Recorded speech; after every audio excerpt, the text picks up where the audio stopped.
Hello there. In this video I'm going to show you how you can create this alphabet bracelet shown here on the left using Fluid Designer for 3D printing. So we just go to the Bracelets folder and we just scroll down and look for alphabet, Fluid Designer alphabet bracelets, and so we've got letter A for instance, B, C, D, etc. The one on the screen is just C, so you can just drag and drop that object onto the workspace. Now the default diameter for this bracelet is that NURB circle there, which actually has got an inner diameter of 65 millimeters.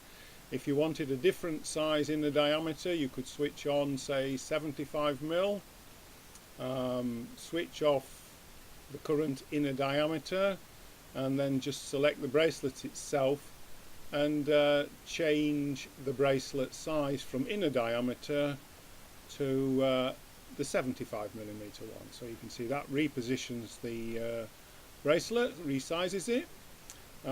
You can also change the number of rows, so you could have 3 rows or 4 rows of bracelet, or just 1 row.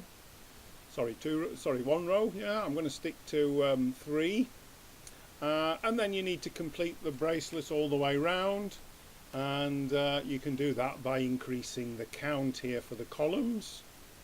So we just keep doing that one.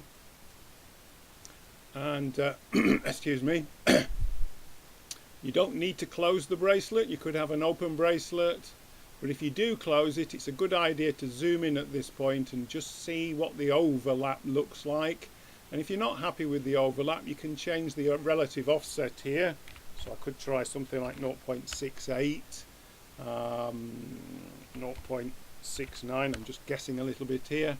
Yeah, and there you are, there's the overlap looking okay now, so you can change the relative offset. So that's just a couple of minutes to create a personalized bracelet.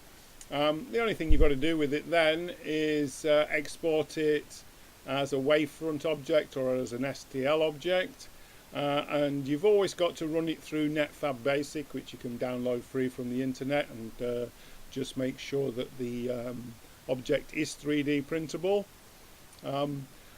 What we could say also is that the thickness of this, because this is a parametric object, if we actually go to the curve data information here, you can see the cross section of this is 1 millimeter by 2, so we could change that to 1 millimeter by 3 look, or you could change it to 2 by 1.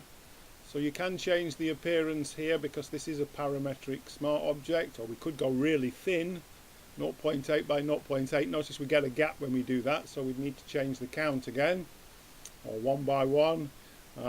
So you can change the style of the object as well. And you do that because this is a curve, a parametric curve object.